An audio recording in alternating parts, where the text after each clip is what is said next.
अस्सलाम वालेकुम जी। आज का लेक्चर हमारे पास centre of mass of many particle system. Last lecture में हमने सिर्फ टू पार्टिकल सिस्टम के तहत बातें डिस्कशन में की थी। आज हम मैनी पार्टिकल सिस्टम को डिस्कस कर रहे हैं।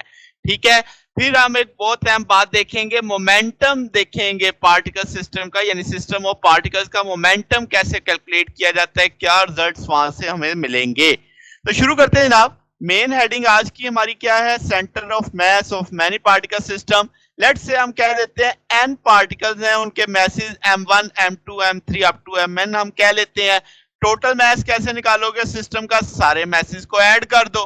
तो सेंटर ऑफ मास का टूल अब आपको पता है कि मास और उस डिस्टेंस को मल्टीप्लाई करते हैं ओरिजिन से जो डिस्टेंस होता है। जैसे यहाँ पे देखो m1 x1 m2 x2 m3 x3, तो इस सारों को ऐड करके up to mn xn divided by total mass कर देते हैं, तो वो पोजीशन आ जाती है मेरे पास सेंटर ऑफ मास की।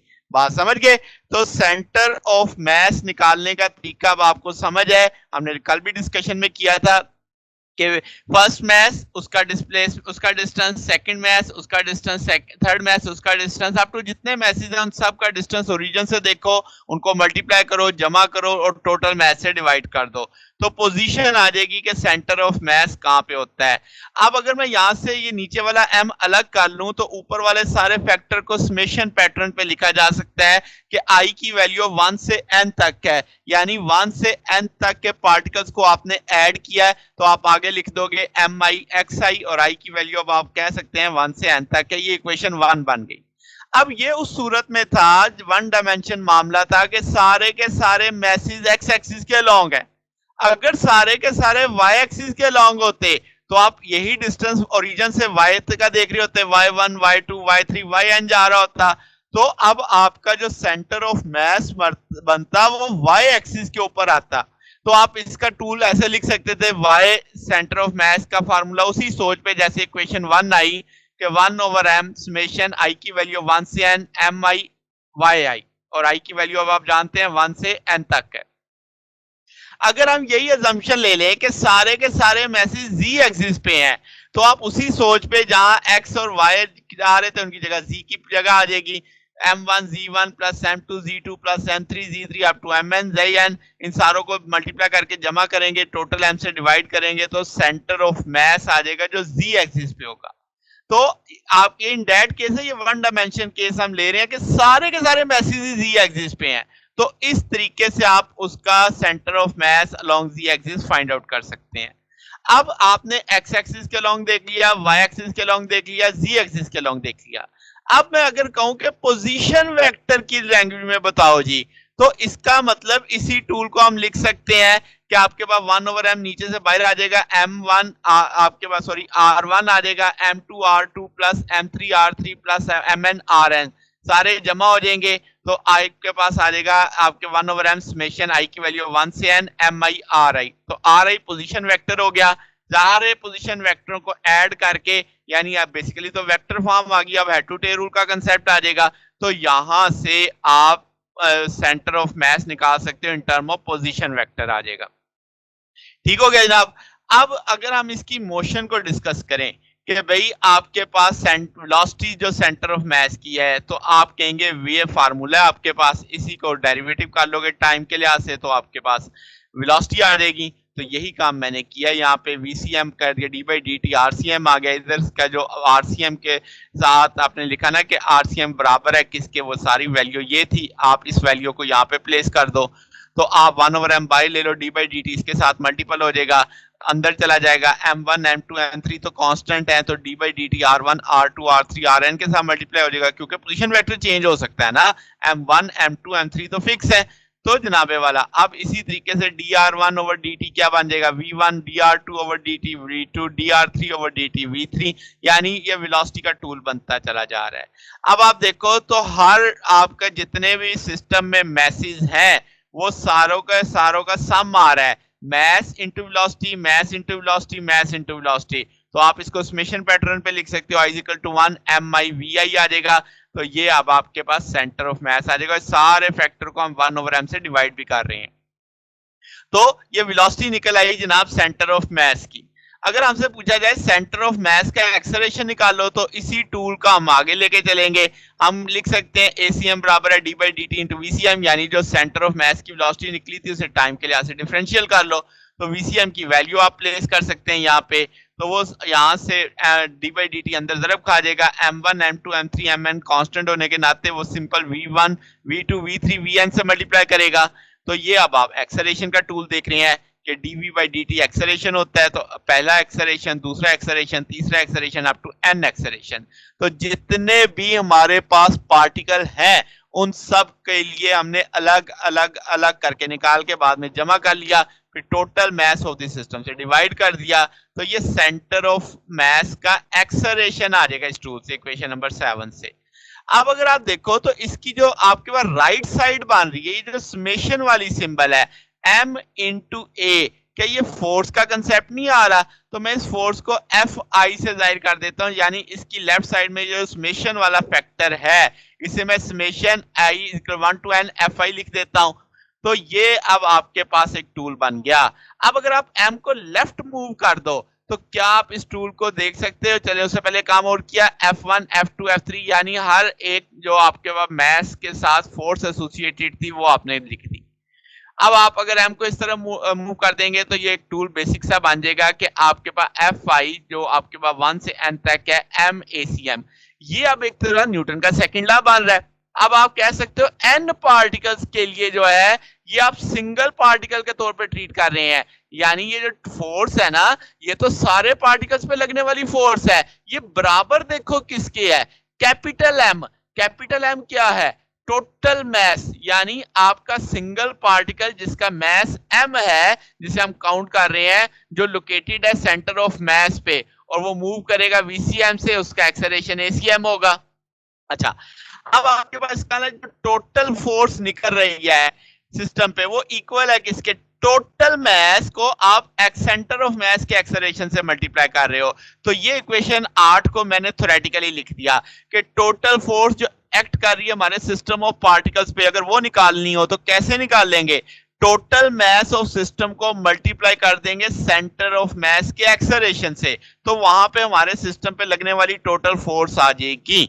अच्छा, अब इसको थोड़ा जनरलाइज मामला करते हैं कि आपने ये जो एन पार्टिकल का सिस्टम देखा है इसमें इंटरनल फोर्सेस का किरदार अगर कोई पूछे तो आप कहेंगे न्यूटन के थर्ड लॉ के तहत इंटरनल फोर्सेस एक दूसरे के इफेक्ट को कैंसिल कर देती हैं। वो तो अब सिस्टम के अंदर के पार्टिकल एक दूसरे से इंटरेक्ट करेंगे, मगर एक्शन और रिएक्शन तो बराबर होता है, तो इसलिए इंटरनल फोर्सेस हम डिस्कस नहीं करेंगे। हम चले जाते हैं एक्सटर्नल फोर्सेस पे, यानी ये जो इक्वेशन नंबर 8 थी इसमें ये जो फोर्स डिस्कस हो रही है ये एक्सटर्नल फोर्स होगी, ठीक है, total of all external force आ गई। तो आप इस तौर पे इक्वेशन 8 को लिखेंगे, समझेंगे कि ये एक्सटर्नल फोर्स की बात हो रही है। अब एक्सटर्नल फोर्स अगर टोटली एक्स एक्सिस पे लग रही हुई तो इसको मैं इस सूरत में लिख दूंगा कि आपके पास एफ एक्सटर्नल एक्स है या centre of mass x axis के लॉन्ग, वाई एक्सिस के लॉन्ग होगी तो यूं लिख देंगे, जी एक्सिस के लॉन्ग होगी तो यूं लिख देंगे। अब इस सारी डिस्कशन से समरी क्या बनी कि भाई जो आपके सिस्टम ऑफ पार्टिकल में ट्रांसलेशनल मोशन है, अगर हम उसे एनालाइज करते हैं न्यूटन के सेकंड लॉ से तो हम कहेंगे मास कंसंट्रेटेड है किस पे? सेंटर ऑफ मास पे, और टोटल फोर्स आपकी सेंटर ऑफ मास पे लग रही है। यानी जो एक्सटर्नल फोर्सेस है वो जब आपके सिस्टम ऑफ पार्टिकल्स पे लगेंगी और वो system of particle translational motion में है तो वो एक्सटर्नल फोर्सेस किस पॉइंट पे लग रही हैं? जहां पे सारा मास कंसंट्रेटेड है, यानी सेंटर ऑफ मास पे। अब इसके दूसरा पहलू देखो, अगर एक्सटर्नल फोर्स जीरो हो जाए तो इसका मतलब सेंटर ऑफ मास किस वेलोसिटी से चलेगा? जीरो, आपके कांस्टेंट वेलोसिटी से। इस मामले में अब आप देखो वेलोसिटी आपकी कांस्टेंट है क्योंकि एक्सटर्नल फोर्स जीरो होगी, उसका एक्सेलरेशन जीरो हो गया तो उसकी कांस्टेंट वेलोसिटी हो जाएगी, ठीक है। अच्छा, अब जरा मोमेंटम की बात करते हैं कि ये सिग्निफिकेंस की अब बात हो जाएगी। मोमेंटम बेसिकली सिग्निफिकेंस मोशन के बारे में आता है कि टोटल मोमेंटम देखना हो तो वो इक्विवेलेंट आएगा किस चीज के?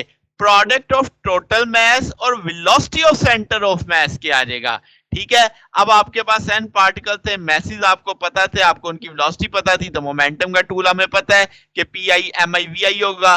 टोटल मोमेंटम समेशन के साथ निकल आएगा कि आपके पास 1 से n तक जितने भी मोमेंटम थे सारों को ऐड कर दिया आपने। अगर आप समेशन ओपन करते हो इन टर्म ऑफ mv की सूरत में तो आप लिखोगे m1 v1 plus m2 v2 plus m3 v3 mvn।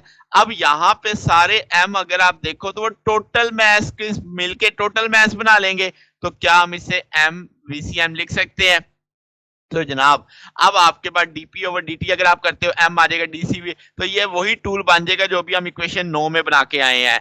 अब अगर m आपका कांस्टेंट है तो हम लिख सकते हैं कि भाई आपके पास external force dp over dt के बराबर आप लिख सकते हैं rate of change of momentum. ठीक है, अब एक्सटर्नल फोर्स जीरो होगी तो इसका मतलब ये सारा dp ओवर dt जीरो आ जाएगा, यानी मोमेंटम आपका कंजर्व रहेगा।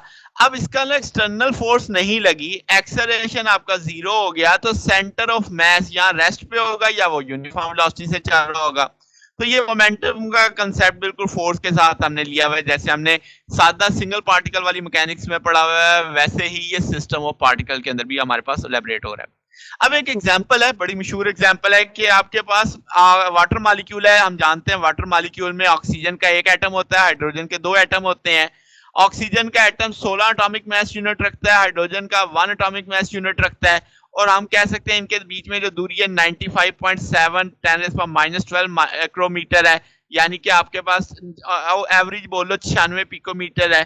फिर आप कह सकते हैं कि जनाब के इनके बीच में जो सेपरेशन है वो 104.5 डिग्री है। अभी फिर मैं बनाता हूँ, समझ आ जाएगी। तो सेंटर ऑफ मास पूछा जा रहा है वाटर मॉलिक्यूल का, तो अभी अभी तो फार्मूला पढ़ा हमने।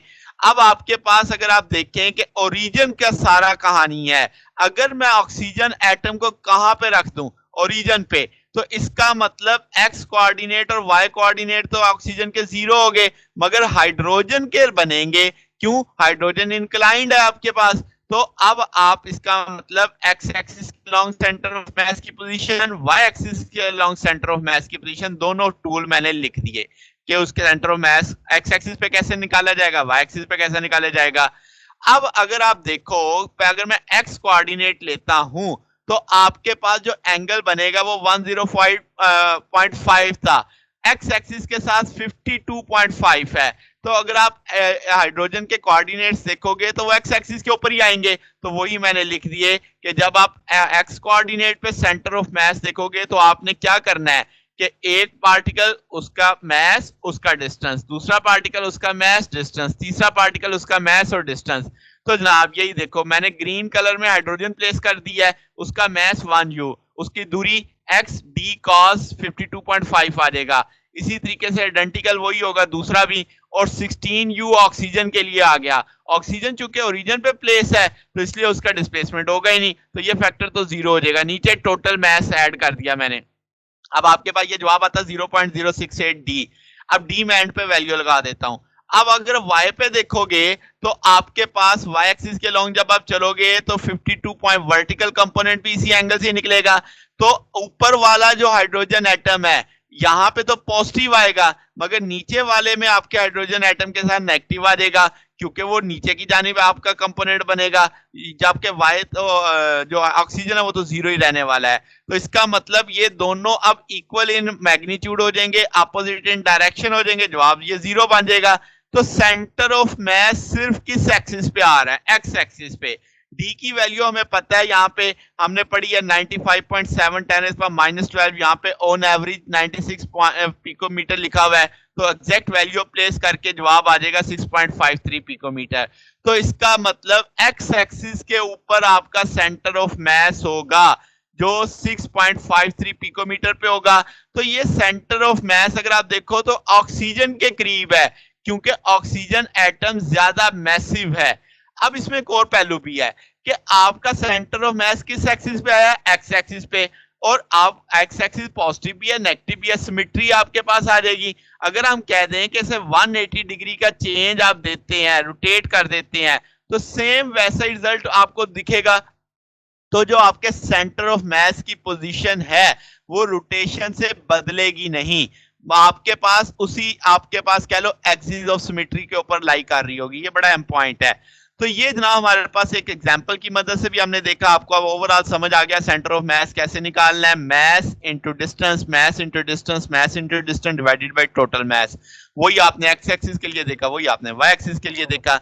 ये जनाब हमारा आज का टॉपिक था। अगर आपको इसमें कोई बात पूछनी हो, कोई डाउट हो तो नीचे कमेंट्स में पूछ सकते हैं। वीडियो अच्छी लगी हो तो वीडियो को लाइक कीजिएगा, दोस्तों के साथ शेयर कीजिएगा, चैनल को भी सब्सक्राइब कर दीजिएगा। अब तक के लिए इतना ही, बाकी इंशाल्लाह फिर नेक्स्ट देखेंगे। ओके, अल्लाह हाफिज।